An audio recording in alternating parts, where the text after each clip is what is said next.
Wallah, tout le monde s'en fout du Soudan. Je sais pas pourquoi il y a des guerres qui intéressent et d'autres pas du tout.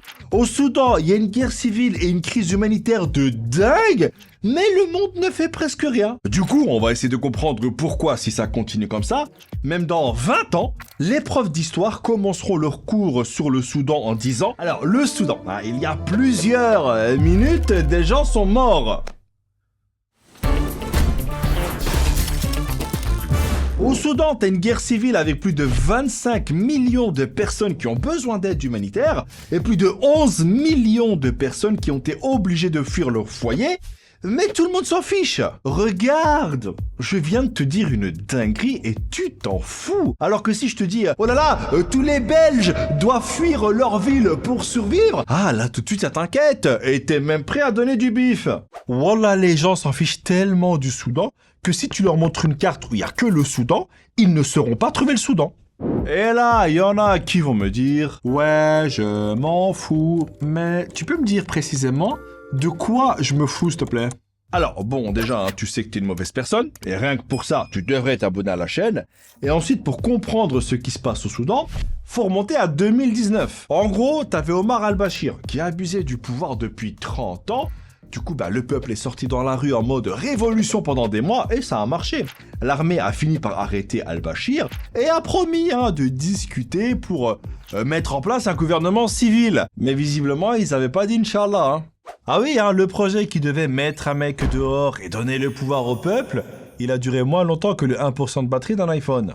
Parce que les deux mecs qui étaient quelque part juste en coulisses à ce moment-là, maintenant ils se tirent dessus.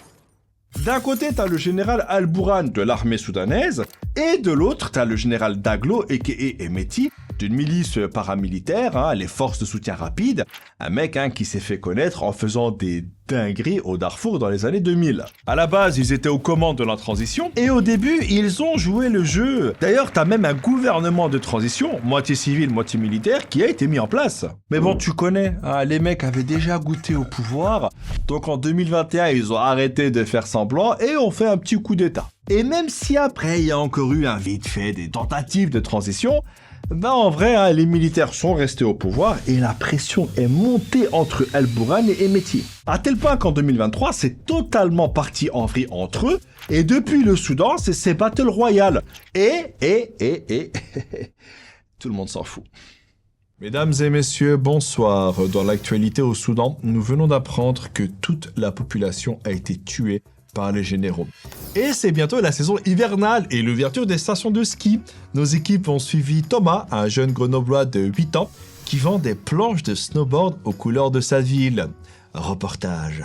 Et t'imagines bien que si les mecs se battent, c'est pas juste pour le pouvoir et les beaux paysages soudanais, Déjà, historiquement, l'armée pèse grave dans l'économie du pays, donc Al-Bourhan ne veut pas faire croquer. Et Hemeti, lui, il contrôle plein de mines d'or, une très grosse richesse du pays. Et pour bien compliquer le bail, t'as des pays qui ont chacun mis un billet sur un des deux généraux. D'un côté, t'as Al-Bourhan qui est notamment soutenu par l'Arabie Saoudite et l'Égypte, et de l'autre côté, t'as Hemeti qui est soutenu en scred par les Émirats Arabes Unis.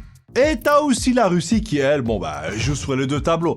Elle deal avec Hemeti pour l'or, et en même temps, elle deal avec Al-Bourhan pour, par exemple, obtenir une base navale en mer Rouge. Pour Poutine, le Soudan, c'est pas un pays, c'est un buffet.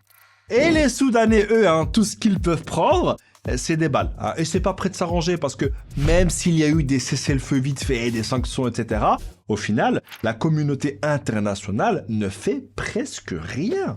Regarde, depuis que l'ONU a demandé du bif pour son plan humanitaire 2024, elle en a récolté à peine plus de la moitié. T'as les déplacements, les maladies, la famine, les pillages, les viols, etc. C'est tellement l'apocalypse que même savoir le nombre exact de morts, c'est pas possible. T'en as qui disent 20 000 morts, d'autres 60 000, voire 150 000. Les différences sont tellement énormes que bientôt il y en a qui vont dire... Alors comme ça à but de nez, je dirais qu'il y a entre 6 et 6 millions de morts. À la louche, bien sûr. Enfin, à la très grosse louche. Du coup, avec tout ça, j'ai une question. Pourquoi tout le monde s'en fout du Soudan? Vous me mettez ça en commentaire et on se donne rendez-vous la semaine prochaine. Ciao.